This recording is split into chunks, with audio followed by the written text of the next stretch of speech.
ఏ government వస్తే బాగుంటది తాత? పట్టించుకోను, ఏ గవర్నమెంట్ అన్నా వచ్చుకొని ఆ రోజు పోయినామా మన బుద్ధి పుట్టినూరు మనం ఓటు వేస్తాం వచ్చేస్తాం అంతే. మాకేం తెలుస్తాయి ఇవన్నీ. అభిప్రాయం కాదు, ఎవరు వచ్చినా మా అసలు తప్పేది మన బాధలు తప్పవు. నువ్వు కూడా ఏ ప్రభుత్వం వచ్చినా అది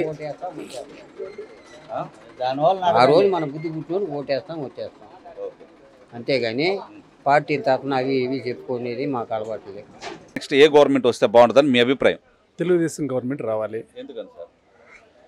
అభివృద్ధి జరగాలంటే ఖచ్చితంగా తెలుగుదేశం గవర్నమెంట్ వస్తేనే జరుగుతుంది. ఇప్పుడు కనీసం మన అభిప్రాయాలు చెప్పేదానికి కూడా భయపడుతూ ఉంటారు. మీరు ఇంటర్వ్యూ చేస్తుంటారు కదా, కనీసం చెప్పటానికి కూడా భయపడుతూ ఉంటారంటే ఇంకా అదే మెయిన్.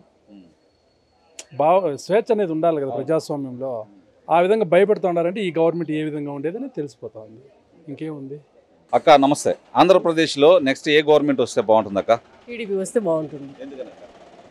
అది ఎందుకు అంటే హైదరాబాద్ చూస్తేనే చంద్రబాబు అని తెలుస్తుంది కదా, కాబట్టి టీడీపీ వస్తే అమరావతి డెవలప్ అవుతుంది, పోలవరం పూర్తవుతుంది, ప్రజలకు కూడా బాగుంటుంది. మారాలి, ఖచ్చితంగా మారాలి. ప్రజెంట్ ఉండే గవర్నమెంట్ అప్పులు బాగా ఉంది. ఇది వచ్చిందంటే టీడీపీ వచ్చిందంటే అభివృద్ధి ఉంటుంది, ఇవి సరుకులు పెరుగుండేది తగ్గడం కానీ అన్నీ బాగుంటాయి. నమస్తే. ఆంధ్రప్రదేశ్లో నెక్స్ట్ ఏ గవర్నమెంట్ వస్తే బాగుంటుంది? సార్ టీడీపీ గవర్నమెంట్ మాకు రావు. ఎందువల్ల అదే చెప్పినట్టు రాజధాని 3 రాజధాని చెప్పి ఇలా అన్నాడు. అమరావతి రాజధాని కావాలా? 3 రాజధాని ఇప్పుడు 5 ఏళ్ళ నుంచి ఏదే రాజధాని లేదు, అభివృద్ధి లేదు, అప్పులు అయిపోయినాయి, చెప్పినట్టు నెరవేర్చలేదు. అందుకే గవర్నమెంట్ మారితే బాగుంటుంది. 5 ఏళ్ళకి ఒకసారి ఏ గవర్నమెంట్ అయినా మారాలి. మారితే అందరికీ భయం ఉంటుంది, బాగా పనిచేస్తారు గవర్నమెంట్. మీకు పింఛన్ అన్నీ వస్తున్నాయి కదా, వస్తున్నది. అయినా మారాలంటున్నారా? పెన్షన్ చంద్రబాబు నాయుడు పెట్టినాడు, ఈయన పెట్టలేదు మాకు. ఆయన పెట్టిన దగ్గర ఈయన పెట్టినాడు, ఈయన కొత్తగా మాకేం మార్చలేదు కదా. అందుకే దానికి ఏముండదు. ఈయన కొంచెం చేసినాడు, అభివృద్ధి పనులు చేసినాడు, కానీ రాజధాని గబ్బు చేసినాడు. ఇది దాంతో రాజధాని పండాలంటే మరి గవర్నమెంట్ తెలుగుదేశం రావాలి. ఏది వచ్చినా ఏం చేస్తారో ఏం చేయరు, ఏది వచ్చినా కానీ మా కష్టాలేం మాకు తప్పవు. వాళ్ళేమో ఎవరు వచ్చిన వాళ్ళు లక్షణంగా ఉంటారు, అంతవరకే కానీ మా పద్ధతులు మా బతుకులు మాకు తప్పవు. ఎవరు వస్తే ఏముండదు మాకు. 10,000 ఆటో వాళ్ళకి ఇచ్చినాడు ఆయన. 5 ఏళ్ళు 4 ఏళ్ళు ఇచ్చినాడు, కాదని చెప్పాల. ఆయన మంచి పనులే చేసినాడు, కాదని చెప్పాలి. చెప్పిన కార్యక్రమాలన్నీ పథకాలన్నీ ఆయన నిర్వహించినాడు ఈ 5 ఏళ్ళు, కాదని చెప్పాలి. ఏదో ఆయన సహాయం చేసినాడు. ఇంక నెక్స్ట్ ఎవరు వస్తారో ఏమో, వాళ్ళు ఏం చేస్తారో. మన రాష్ట్రం అభివృద్ధి చెందేది ఏముండదు, అప్పుల పాలైపోతుందండి రాష్ట్రం.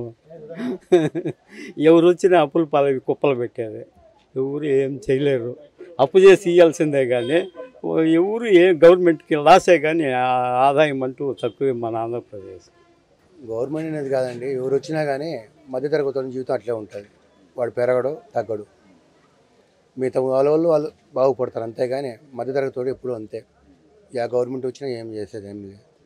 ఏమంటే ఒకవేళ పథకాలు ఇవ్వచ్చు, దాని దగ్గర ఖర్చులు ఉంటాయి, దాని దగ్గర రేట్లు ఉంటాయి. ఎవరు ఇంట్లో నుంచి తెచ్చిపెట్టరు, ప్రజల దగ్గర నుంచి లాగి మనకు పెట్టేవాళ్ళే. ఎవరు వాళ్ళ సొంత సొత్తు డబ్బులు వచ్చేసి మనకు పెట్టరు. ఉండే విషయం ఏ గవర్నమెంట్ వచ్చినా మామూలే. ఇప్పుడు 20 ఏళ్ళుగా నేను ఇట్లే ఉన్నాను, ఆటో తోలుకుంటే ఆటో తోలుతూనే ఉన్నాను. డెవలప్మెంట్ ఏందో ఏమీ లేదు. ఆంధ్రప్రదేశ్లో ఏ గవర్నమెంట్ వస్తే బాగుంటుంది? ఏదండి మనం ఎట్లా చెప్పింది అయినా, వాళ్ళు మంచోళ్ళు వీళ్ళు మంచోళ్ళు అనకూడదు. వాళ్ళు వస్తారు వీళ్ళు వస్తారు, ఇద్దరు కావాలా మనకు. దాని గురించి మనం చెప్పకూడదు. బొరుగులు బాగున్నాయి, బొరుగులు వేస్తాం, తినండి. బొరుగులు వేసి ఇస్తాం కూడా, తినండి. ఒక పొట్లము ఎంత ఏందా? ఏమే 20 రూపాయలు 10 రూపాయలు కడతారు. ఇక్కడ ఎవరు ఏమి ఎక్కువగా తీరు. ఏం చేస్తారు? సరిపోతుందా? యాడ్ సరిపోతా ఉండదు. ఖర్చులు సరి 10 టీకును టిఫన్ సరిపోతా ఉండదు. అంతే అంతే. గవర్నమెంట్ ఇదే కావాలా, మారాలా? ఎవరు మారితే కూడా మనకి ఇస్తే కదా. ఏమి ఇవ్వాలి నీకు? ఏదైనా వ్యాపారం చేసుకునేదన్నమాట, ఏదైనా ఇస్తేనా మనం బాగుపడతా ఉంటే మనం కూడా చూడొచ్చు. దానికి ఎవరు మనం చెప్పేదానికి ఏం తెలియక ఏం చెప్తారు, ఎవరు వచ్చినా వాళ్ళకి వేసేస్తాం, గమ్ముండిపోతాం. ఇలాంటి వీడియోలన్నీ చూసిన తర్వాత మీలాంటి చిన్న చిన్న వాళ్ళకి కూడా ఏదో 10 రూపాయలు ఇవ్వాలని గవర్నమెంట్ ఆలోచిస్తుంది. అది మీరు ఆలోచించాలి, చెప్పాలా, మా వల్ల ఏం కాదు. మీరు చెప్తేనే వాళ్ళు వినేది. నేనేం చెప్పేది ఏం లే, మీరు చూస్తే మనం చెప్పలేము సమయం మాదిరిగా వాళ్ళు వీరే వీళ్ళు మనం అనకూడదు మాట. భయపడిపోండి అందరూ. అదే నాకు తెలుసులే. దానికి ఏముండదు, చెప్పకూడదు సార్. తెలుసు. సరే వాళ్ళు మంచి వీళ్ళు మంచి దానికి ఏమి ఉండదు మనం సరే మాట్లాడేదానికి. అయితే